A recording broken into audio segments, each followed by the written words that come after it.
English रो selected MCQ पिला माने the ballad of Father Gilligan जो पोएम अच्छी the ballad of Father Gilligan आमे ता विषय आलोचना करबा पार्ट 1 जोटा कि एमसीक्यू प्रश्न सिलेक्टेड एमसीक्यू प्रश्न आलोचना करबा तुमर पिला माने पोएम रु 10 मार्क एमसीक्यू आसुची प्रोज रु 10 मार्क एमसीक्यू आसुची नॉन डिटेल स्टडीज रु 10 मार्क एमसीक्यू आसुची पिला माने प्लस 2 द्वितीय वर्ष कला हंतु विज्ञान हंतु वाणिज्य हंतु समस्त को स्वागत माई सीएचएस क्लास रे तो यूट्यूब को जाइए सबू किसी देखिपारे जो मैंने सब्सक्राइब करना से सब्सक्राइब करदे चाहे बेल आइकन रे ऑल करदे कहीं नोटिफिकेशन सब जीव पिला माने कौन कौन अच्छी आ इंग्राजी रे तुमको भल मार्क रखा पड़ो 100 टार्गेट नहीं आगे जावाक पड़ो तेणु मुझे तुमको प्रैक्टिस कराऊँगी प्रत्येक दिन प्रैक्टिस कराऊँगी पिला माने तेणु चलतु जीवा आज कौन कौन प्रश्न अच्छी एमसीक्यू प्रश्न समस्ते ये जो लाइव चैट बॉक्स रे आंसर देवे।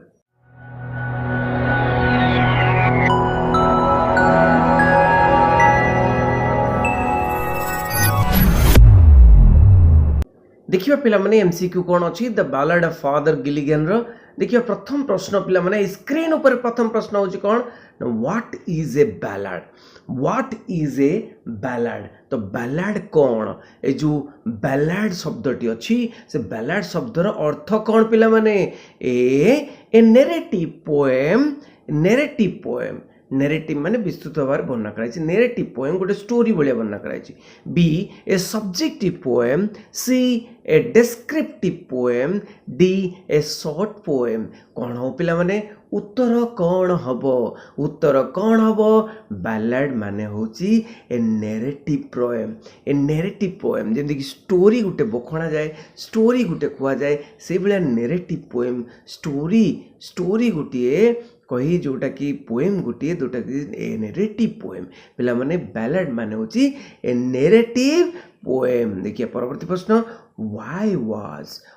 Was William Butler Yeats ji की poet William Butler Yeats ji की poet the ballad of Father Gilligan लिखिचंती से poet awarded the Nobel Prize in 1923 से कहीं नोबेल प्राइज पाइले से नोबेल प्राइज कहीं पाइले रे पिला नोबेल प्राइज तो हाईएस्ट प्राइज वर्ल्ड रो से नोबेल प्राइज कहीं पाइले 1923 रे 1923 रे कौन फॉर लिटरेचर साहित्य पाई ना फॉर ड्रामा फॉर मिस्टिसिज्म तांकर जो स्पिरिचुअलिटी तांकर जो दर्शन पाई ना for the ballad of Father Gilligan दे पोएम पाई कौन पाई कि रे तो आंसर होची कौन ना लिटरेचर पाई पाइथिले से साहित्य पाई पाइथिले से लिटरेचर पाई नोबेल प्राइज पाइथिले। William Butler Yeats is an dash poet क्यों देशर पोएट विलियम बटलर आमे जानिछु पिला माने कोन देशर देखिए ऑप्शन कौन कौन अच्छी ए इंग्लिश बी आयरिश सी स्कॉटिश डी वेल्स तेणु कौन हम पिला माने उत्तर कौन हम उत्तर होची आयरिश आयरलैंड रो पोएट थिले सिथ पेन ताको कहा जाए आयरिश आयरलैंड रो आयरिश तेणु आयरिश पोएट। देखिए परवर्ती प्रश्न apart from being a poet William Butler Yeats was also a dash apart from being a poet हेबा संगे संगे William Yeats was also a कौन थिले पोएट हेबा संगे संगे से मध्य कौन थिले option A dramatist and novelist माने ड्रामा लिखुथिले ड्रामा माने नाटक से जने नाट्यकार थिले और नोवेलिस्ट से जने औपन्यासिक थिले। देखो पिला माने एटी dramatist and actor B dramatist and actor ना ड्रामाटिस्ट नाटक रचना करुले नाट्यकार थिले किंबा एक्टर थिले जड़े कौन जड़े एक्टर थिले जड़े अभिनयकारी थिले। Dramatist C dramatist and mystic dramatist माने नाट्यकार थिले आ मिस्टिक माने होची जड़े स्पिरिचुअल माने आध्यात्मिक एवं धार्मिकवादी थिले। तापर डी मिस्टिक एंड प्रीस्ट जड़े आध्यात्मिक धार्मिकवादी थिले आ जड़े पूजक भी थिले प्रीस्ट थिले। आंसर कौन अच्छी आंसर होचे ड्रामाटिस्ट एंड मिस्टिक से जड़े नाट्यकार थिले आ जड़े कौन आ जड़े स्पिरिचुअल बा आध्यात्मिकवादी और धार्मिकवादी थिले। देखिए परवर्ती प्रश्न in the poem ballad of Father Gilligan the poet dash A option A the mourns for the weary priest the mourns माने एटी कंप्लेन मोन्स माने कंप्लेन करूचंती वेरी प्रीस्ट बा क्लांत जो क्लांत हो जाइछंती सिति कंप्लेन करूचंती ना मोन्स फॉर द सिक पैरिशनर्स सिक पैरिशनर्स जो माने चर्च सहित जड़ित से माने जो अच्छंती तांको सिक हो जाइछंती बहुत माने रोगिणा हो जाइछंती सिक हो जाइछंती से मानको पाई से माने कंप्लेन करचंती ना ग्लोरीफाइज गॉड ना गॉड को ग्लोरीफाई करचंती भगवान कथा आलोचना करचंती भगवान को ग्लोरीफाई करचंती तांको बड़पण को ग्लोरीफाई करचंती बड़पण वर्णना करचंती ना डी प्रेज गॉड बा भगवान को प्रार्थना करचंती कोन हबो आंसर होच कोन ना ग्लोरीफाइज गॉड तेणु ये पोएम रे the ballad of Father Gilligan रे द पोएट प्रकृत रे से पोएम टाको भलो भाव रे पढले पिला माने जानिबो ही ग्लोरीफाइज गॉड भगवानकर बड़पण को से व्याख्या करिसंती देखिया परवर्ती प्रश्न why was the old priest weary day and night काहे कि से दिन राति क्लांत होई पड़ुथले why was old priest weary day and night दिन राति से क्लांत काहे कि पड़ुथले ए हिज सर्विसेस तांको सेवा वे रिक्वायर्ड मोर फ्रिक्वेंटली लेटली तेणु तांकर सेवा सबु बेले दरकार होतला बारंबार दरकार होतला एवं विलंबित रात्रि मध्ये दरकार होतला B he had a lot of work to do every day he had a lot of work to do every day प्रत्येक दिन बहुत काम करिया को पड़ुतला C his parishioners were sick and needed his assistance the parishioners बा church व्यक्ति माने बा शिष्य माने से माने सिक बा रोगी होतले एवं नीडेड हिज असिस्टेंस तांकर सेवा बा तांकर साहाय्य सब दरकार होतला D he was required to pray day and night प्रत्येक दिन राति से प्रार्थना करुले दिन राति he was required to pay day and night दिन राति से प्रार्थना करुले उत्तर कौन हो पिला माने उत्तर होची his services were required more frequently lately तेणु बहुत विलंब पर्यंत तांकर सर्विसेस तांकर सेवा दरकार पड़ुथला तेणु सेथिपाई से डे एंड नाइट से वेरी बा कौन ना क्लांत होई पड़ुथले देखिया परवर्ती प्रश्न What had happened to the parishioners? What had happened to the parishioners? A church लोक मानकर कौन हेउथिला they were affected by some infectious disease गोटे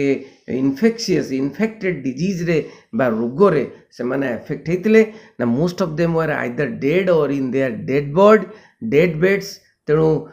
से माने प्राय किछि डेड हो जाइथिले मृत्यु हो जाइथिले कि डेथ बेड रे थिले they had chosen wrong path से माने रॉन्ग पाथ बादे बा गोटे रॉन्ग बा भूल पाथ बा भूल बाट को चूज करने थिले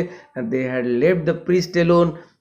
बा प्रीस्ट बा पूजक को एका छाड़ी चली जाइथिले एटा हबनी आउ दीटा ऑप्शन अछि तेणु आंसर कोन हबो आंसर होचे they were affected by some infectious disease से माने जो चर्च पीपुल माने से माने गोटे बड़ डिजीज रे गोटे रोग रे अफेक्टेड हेतिले जोटा कि बारंबार बहुत स्प्रेड कर जाउतला गोटे पैंडेमिक सिचुएशन से सृष्टि करथिला आयरलैंड रे देखिया परवर्ती प्रश्न who are Father Gilligan's flock जो कहै जे फ्लॉक माने कोन एटी फ्लॉक माने कोन A the sick people B the dead people C his parishioners D the church attendants कौन हो पिला माने आंसर होची हिज पैरिशनर्स माने जो चर्च पीपल माने चर्च को जे फ्रिक्वेंटली आसंती लोक माने से धार्मिक लोक मानन को से चर्च लोक मानन को पैरिशनर्स बोली को जाए तो who are Father's Gilligan's flock his parishioners से पैरिशनर्स बा say church people माने affected by infectious disease and they were dying, they were in sick bed. देखिए नेक्स्ट प्रश्न what does under green shorts lay imply ये जो phrase टा अछि पिला माने under green shorts lay under green shorts माने कोन घास ग्रीन शॉर्ट माने घास देखो पिला माने ग्रीन अछि व्हाट ग्रीन अछि ग्रीन ग्रास तेणु ग्रास कथा कही ता तले कौन अच्छी देखो what does under green sods lie imply the parishioners are dead B. The parishioners are sick. C. The parishioners are dying. D. The parishioners are lying under trees. कौन हम पिला माने उत्तर कौन हम उत्तर हो जी the parishioners are dead. The parishioners are dead. Okay तो से church people are dead मृत्यु हो जाती से मृत्यु हो गला परे कौन ना ताको कवर बार ग्रेव बा कवर दे दिया जाउची से कवर उपरे कौन ना ग्रीन ग्रास आसीगलानी बोली देखा जाउची एंड अंडर ग्रीन शॉर्ट्स ले कौन ना अंडर ग्रीन शॉर्ट्स से ग्रास तले कौन अच्छी ना डेड बॉडी अच्छी पेरिशनर्स मानकर डेड बॉडी अच्छी देखिए परवर्ती प्रश्न when did the father nod on a chair nod केते बेले टिके ढुड़े जाइतिले केते बेले टिके ढुड़े गले Father nod on a chair तेणु केते बेले टिके ढुड़े गले A at the midnight B at the moth hour of evening C in the morning D one afternoon कौन हम एटा होची at moth hour of evening at the moth hour of evening से मथ आवर ऑफ इवनिंग रे से टिके आखि बंद करी टिके ढुले गले देखिबा चेयर रे बसु बसु ढुले गले what happened when the father nodded on the chair जेते बेले से ढुले गले कौन हैला what happened when the father nodded on the chair another dying man sent for him B आउ जने ए कौन ना another dying man sent for him तांको पाई आउ जने डेड व्यक्ति को पठागला सब सत्कार करबा पाई B a sick man sent for him गोटे रोगी लोक को पठागला C the God sent for him तेणु गॉड भगवान तांको पठाइले ना D lords of insect surrounded him बहुत गुड़े पोको सराउंडिंग करिगले बा तांको चारिपटे बुलिले कौन हम आंसर होची कौन another dying man sent for him आउ जणे डेड मैन डाइंग मैन जोटा कि जो मनुष्य की मृत्यु को डाइंग मैन किए ना मृत्यु को पाखे आसिलानी तेणु dying man sent for him तेणु तांको पाई गोटे डाइंग मैन पठागला एवं मृत्यु को जी पाखे आसिलानी से भाया मनुष्य को पठागला से समय जिते से ढुले जाते देखा परवर्ती प्रश्न what does the moth hour of ewe signify तो मथ आवर ऑफ ईव माने इवनिंग मथ आवर माने जो इवनिंग रे जो धूली इवनिंग प्राय धूली उड़े पिले माने तो मथ आवर ऑफ इवनिंग क्या कौ टाइम टा कहूँ evening time morning time night time day time बहुत इंपोर्टेंट प्रश्न पिला माने कौन हम आंसर होची इवनिंग टाइम आंसर कौन इवनिंग टाइम देखिए परवर्ती प्रश्न why is the evening time called the moth hour in the poem moth hour कहीं कह जाए इवनिंग टाइम को because it appears like moths flying around because moths माने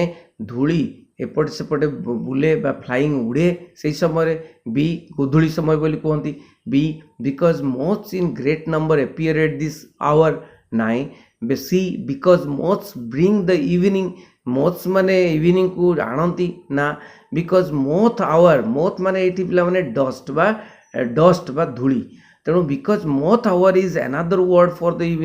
इवनिंग आउ गोटे वर्ड होची मथ आवर ना आंसर होची कौन because it appears like moths flying around तेणु मथ्स बा डस्ट यही समय उड़े बोली गोधूली ताकू कहती यही संध्या बेले उड़े बोली गोधूली कहती तेणु फ्लाइंग अराउंड तेणु मथ आवर बोली कहुए इवनिंग को मथ आवर बोली कहुए देखिए नेक्स्ट प्रश्न how did the father react when another poor man sent for him केमिति फादर रिएक्ट कले when another poor man sent for him आउ गोटे गरीब लोक जाको पठागला जो फादर केमिति रिएक्ट कले कौन रिएक्ट कले केमिति रिएक्शन तांकर आनिले ए ही डिनाइड टू गो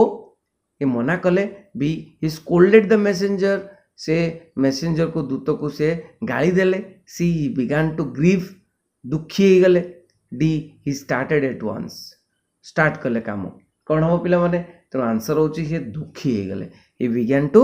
ग्रीव दुखी हो गले ठीक है परवर्ती प्रश्न what did the father complain what did the father complain father कौन कंप्लेन कले he had no rest not joy nor peace कौन कहले कौन कंप्लेन कले जे कि मोर रेस्ट नहीं मोर आनंद भी नहीं मोर शांति भी नहीं कहले कि एटा ए रे B he had to perform the priestly duties से कंप्लेन कले जे मते पुणी से प्रीस्टली ड्यूटीज माने पूजक भाव में जो कर्तव्य से करिया पड़ो। He had no peace no rest no time माने तांकर शांति नाही कि रेस्ट नाही कि समय भी नाही। He had to always attend the sick सबु बेले तांको रोगी मानक सहित जोड़बार रही। तो कौन हम answer what did the father complain father कौन कंप्लेन कले अरे फादर कंप्लेन कले कौन ही हैड नो रेस्ट तांकर कौन विश्राम नाही नॉर जॉय तांकर कौन आनंद नाही नॉर पीस तांकर कौन शांति नाही एटा कंप्लेन कले पिला माने मु आज एतिक रोची तापर पुणी नेक्स्ट वीडियो आनिबी तेणु पुणी 15टी प्रश्न मु आलोचना करी पिला माने तेणु समस्ते तेणु जो मैंने सब्सक्राइब करना सब्सक्राइब करदे मो सागर पढ़े बारंबार इंग्राजी आम आगू बढ़ा भल करवा पिला तेणु जो मैंने लाइक करना गोटे लाइक कर दिंतु समस्त शेयर करेंगे पिला बहुत बहुत धन्यवाद थैंक यू वेरी मच।